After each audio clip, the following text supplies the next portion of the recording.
What's up you guys, Sasha here. In this video, I'm going to explain everything there is to know about ISA accounts. What are the different types of ISA accounts? How do they work? What are they good for? And there's going to be a huge amount of detail. Because there's going to be so much information, I'm going to try to be as concise as possible. But if you're interested in rewatching any parts or jumping around, I'm going to put timestamps to specific sections within this video in the description below.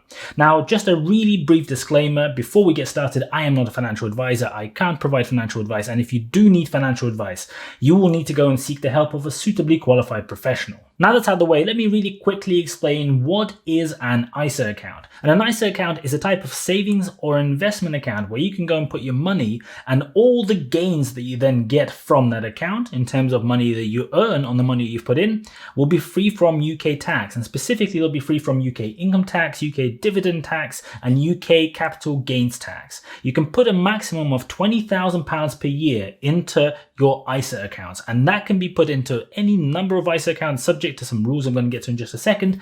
That is the total cap across all the different accounts. You can put £20,000 into just one, or you can spread it between the different types. Remember that the government does adjust the maximum amount and has been lower in previous years, so there is a likelihood that it will go up at some point in the future, but it can also theoretically go down, and typically these are set for financial years. So starting from the 6th of April up to the 5th of April the following year. Make sure you go and look out for any changes that are coming in to make sure that you make the most out of whatever allowances are allowed in each single year. One really important rule to remember is that you can only put money into one particular kind of an ISA account. So that means if you, for example, have a cash ISA account and a stocks and shares ISA account, you can go and put money into each, and that's okay. But if you have two different stocks and shares ISA accounts, you can only deposit money into one of them during the length of any one financial year. You don't have to close the other one down. You can have as many as you like. You can open 20 different ones if you care that much, but you can only deposit money into one of them in any 1 year. The other important point is that ISA accounts can be either flexible or inflexible. And this is a really important point that most people seem to ignore when they talk about ISAs.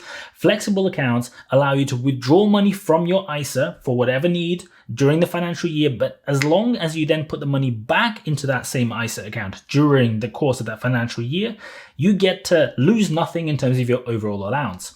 However, inflexible ISA accounts mean that whenever you withdraw the money, your allowance essentially for that year is lost. So for example, let's say you have an ISA account and you deposited £10,000 into it. If you then withdraw £2,000 from an inflexible ISA account, you can then put another £10,000 maximum into that ISA during that year, or any other ISA for that matter. So the total amount that you will have invested in that tax year will only be £18,000 because of that £2,000 that you've withdrawn. To open a cash ISA account, you have to be at least 16 in the UK, but for all the other types of ISA accounts, you have to be 18. And that means that for LISA, for stocks and shares, or for the innovative finance ISA accounts, you have to be at least 18 in order to be able to deposit money into them. Now, there are 4 different types of ISA accounts that are available in the UK in 2021. There were some other types available in the past, for example, the Help to Buy ISA, but those don't exist anymore. You can't go and open them, so I'm not going to cover them in this video. Let's quickly cover them one by one, and I'll tell you all the things that you need to know about how they work and some of the interesting points about each. First, let's come on the most common, the best known, and the most straightforward of them, which is the cash ISA account. And I say straightforward, the name is slightly confusing because it is actually a savings account. It just means that you can go and put your money into a savings account and you don't have to pay any income tax on the interest that you get paid in that savings account. You can invest up to the full £20,000 into a cash ISA account, or any part of it if you're wanting to invest in other things as well. But the returns are going to be quite low. Typically, the best returns that you can get today on cash ISA accounts, if you go and look on the open market, is about 0.6%. That's less than inflation, so that's not the best way probably for most people to go and invest your money, because you're essentially still losing money even though it's invested in one of these ISA accounts. Next up is the stocks and shares ISA account. This is one where you can go and invest your money in the stock markets. And this is quite exciting because it offers a lot more flexibility than some of the other accounts. Now, the different types of stocks and shares ISAs are not the same. They offer quite different things. Some, for example, like free trade or trading 212, offer you the ability to invest your money in a huge number of different things, thousands of different types of stocks, ETFs, bonds, various kinds of funds. But others, for example, Nutmeg or Wealthify, limit you to a very small number of proprietary funds where those funds make the decisions on investments on your behalf, and you can just choose between the small number of funds as your only options. Those types of firms do not officially provide financial advice, yet your money is looked after by a team of qualified investment managers, whatever that may be. Again, you can invest up to the full £20,000 into a stocks and shares ISAs. There are no restrictions. And the beauty of it is some of the newer types of accounts, some of the ones that are disrupting the market, are either very cheap or free. In the case of Trading 212, the ISA account is completely free. There are no fees of any kind whatsoever other than to deposit via credit card or debit card, although you can still deposit for free via a bank transfer. So generally speaking, for most people, the account would be free, and better than free if you do choose to go and set up a Trading 212 ISA account or just a regular investing account. If you go and use my link in the description below, you'll be able to go and get yourself a free share once you sign up and put in the minimum deposit, and the minimum deposit is pretty much nothing. So if you want to go and do that, if you're interested in trying it out and seeing what it looks like, you can go and get yourself a free stock for the privilege of giving it a go. Now, these types of investment accounts mean that you don't have to pay any dividend tax or capital gains tax on the gains that you get from the investments in various stocks, shares, ETFs, and whatever else you want to put your money into.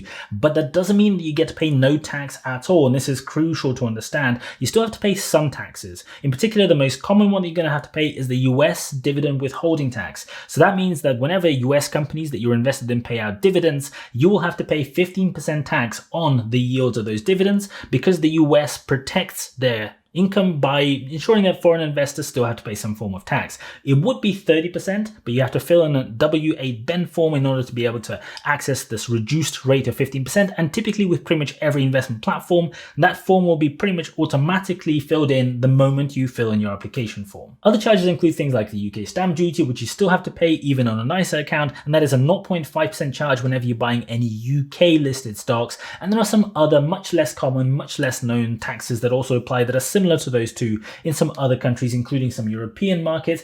The likelihood is you probably won't be investing in companies that are based in those, so you'll probably never come across them in any case. Once you've deposited the money in your stocks and shares ISA account, you can then go and buy and sell stocks and reinvest money and reinvest in your dividend gains as often as you like, whenever you want. There are no restrictions to how you can manage the account, including in subsequent financial years, even if in those years you are then investing in a different kind of stocks and shares ISA. The £20,000 limit applies strictly to depositing money into the account. What happens with the money once it's inside the account in terms of your investment decisions and your decisions to buy and sell things, that is completely separate and is not covered by the ISA restrictions. I have several different videos where I go into a lot of depth on stocks and shares ISA accounts in particular, and I'm going to link those in the description below. So if you want to find out more about how they work, some of the intricacies, some really interesting quirks about them, make sure you go and watch those videos. There's some really interesting things in there. You can earn quite reasonable returns on these compared to the cash ISAs. Typically speaking, if you're investing in one of those kind of managed funds,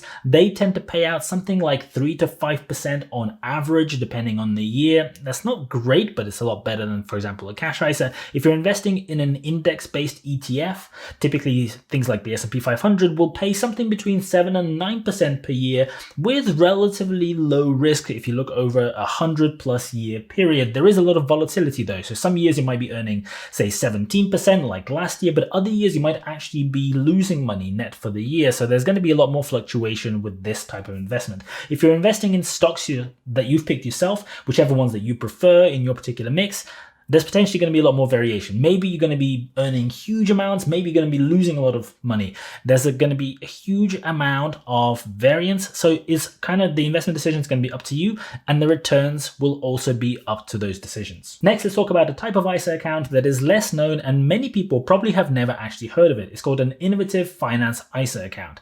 And it's quite a complicated name, but it's really quite a straightforward thing. It is just your ability to invest in peer-to-peer lending without having to pay any tax on the earnings. Peer-to-peer lending is a system where people can go and invest their money into a platform. There's several different ones available in the UK where you can go and put your money that is then lent out to a bunch of different people or to a bunch of different businesses. Those people and businesses are then going to pay that money back with interest, just like a regular loan. They're going to be paying considerably more interest than what you're going to be earning at the end, because some of those people and some of those companies may default on their payments. They may not be able to afford them, they may go into arrears, and you will never actually have that money back. There's also going to be a load of processing costs. Now, the risk is generally, for most platforms, covered by the platform fee, but essentially it's still part of the equation. That's why you're not going to get the full amount. So if, for example, you're investing in loans where the people who take those loans out are paying 12%, 19%, or even more, you're probably only going to be making about 5 to 6% after those other costs and the risk of the money has been taken account of. The next type of ISA account is called the lifetime ISA account, often affectionately abbreviated as LISA. This is an account which has a limit different to all the others. You can only deposit up to £4,000 a year into this account, and you have to be between 18 and 40 in order to be able to open an account. However, once you've opened the account, you can then continue paying money in until the age of 50. The UK government will then pay an extra 25% on top of the money that you've put in, up to a maximum of £1,000. So if you use the full £4,000 a year allowance, essentially you're going to be getting the full £5,000 put into your ISA account.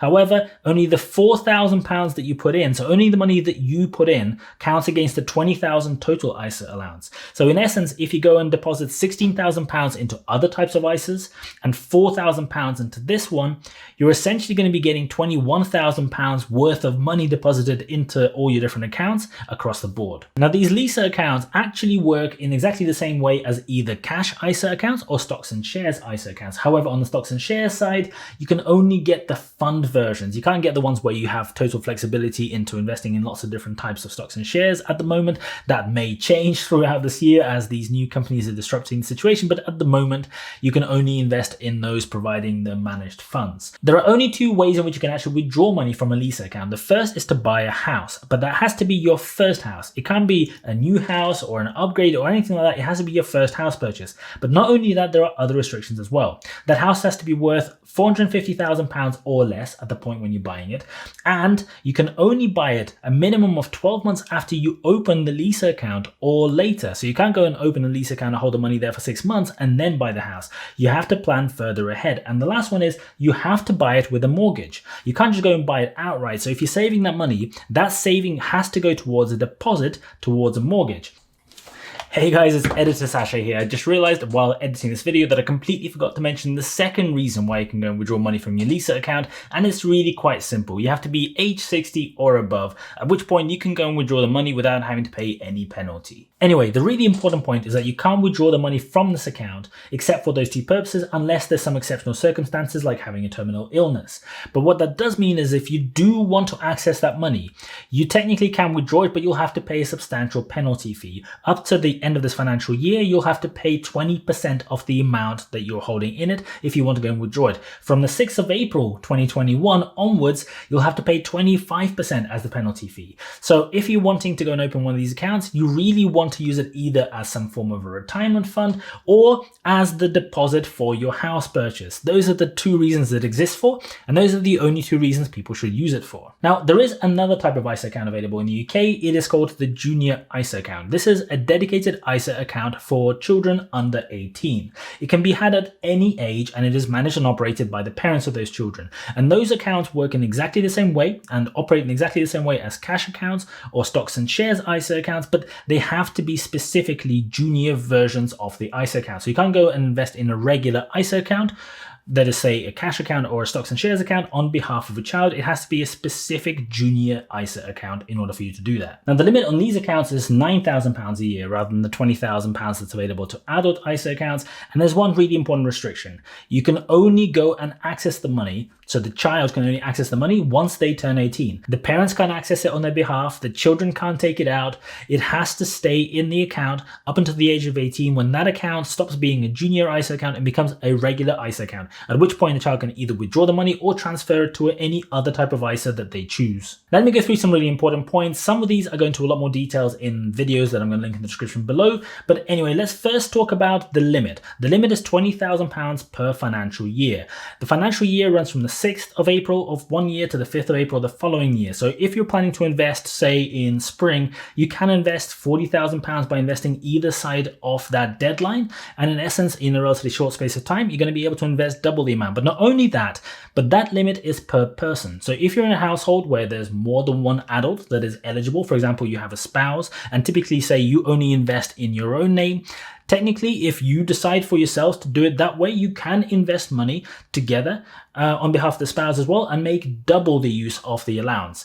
If that is not enough for you, there's the child allowance of £9,000 as well that you can then utilize. So in essence, you can make a lot more use of these allowances than it might seem at first. The other big benefit of having an ISA account is that you can go and invest one click into that like button below this video, and that will turn that like button blue, and that will mean that this video can reach more people and I can go and help more people with understanding everything they need to know about ISA accounts and all the other investment related stuff that might improve their personal finances. So if you haven't done it already, please just go and hit that like button and we'll get on our way. The next actually important point I wanted to make is the fact that any gains you receive in any of your ISA accounts do not count towards the £20,000 total. So if you get paid interest, if you earn dividends, if the stocks that you were invested in appreciate in value, none of that counts. Only the physical deposits, only the payments of money into the account that you make count towards the £20,000. So if you go and invest, say, £20,000 in the stocks and shares ISA account, and in a few months' time it's worth £100,000, that's fine. You've only invested £20,000, so when the next financial year starts, you can go and invest another £20,000, and hopefully next year will be as advantageous as the last one. Although ISA accounts mean you don't have to pay these UK taxes that I mentioned earlier in the video, it is crucial to remember that some of these, in fact, a lot of these ISA accounts do charge a lot of other stuff. For example, some of them will charge you account fees, some of them will charge you management fees for the various funds you're invested in, and all kinds of other fees. Some of them have exit fees, so make sure you double check exactly what the cost structure of each of these is. Just because you're not paying tax doesn't mean you're not paying anything. And in fact, in a lot of cases, for the privilege of not paying tax, you have to pay a bunch of fees which kind of replace the tax that you're not paying. So just be extra careful. Next, make sure you go and check the non-ISA versions of the same accounts that you're planning to invest in, because in some cases, the non-ISA versions may actually be better than the ISA accounts themselves. So for example, the best ISA savings accounts that you can go and invest in, cash ISAs available today, will give you up to 0.6% interest. But there are other savings accounts available in weird and wonderful places on the internet where you can get substantially more than that. In fact, so much more that even after accounting for tax that you'd have to pay on the interest on those savings, in some cases, you're still going to be earning more than on the ISA account itself. Same goes for stocks and shares. Some stocks and shares accounts are going to be more restricted. You can't buy into all the different kinds of stocks and all the different kind of markets because there are restrictions placed in that. So if you feel that you can take advantage because you know what you're doing and you know particular companies you want to invest in, you may benefit more by investing in a general investment account. For example, one stock that's really popular at the moment is NIO, the Chinese car manufacturer. And that stock is not available in ISA accounts, but it is in general investment accounts. It's also important to remember that if you're not using your capital gains allowance for anything else, and most people probably aren't, then a regular investment account still has up to £12,300 worth of gains that you can cash every single year without having to pay any tax on capital gains. That's £12,300 in gains only, so on the amount of money you've made on top of the money that you've invested. And that's really, really quite a good amount. And that means that in some cases, if you don't have a huge amount of money to invest, a general investment account can actually be just as good as an ISA account if you're planning for relatively short periods of time to invest not that big an amount of money. I hope you find this useful. If you have any questions, make sure you leave them in the comments below. Thank you so much for watching. I really, really appreciate it, and I'll see you guys later.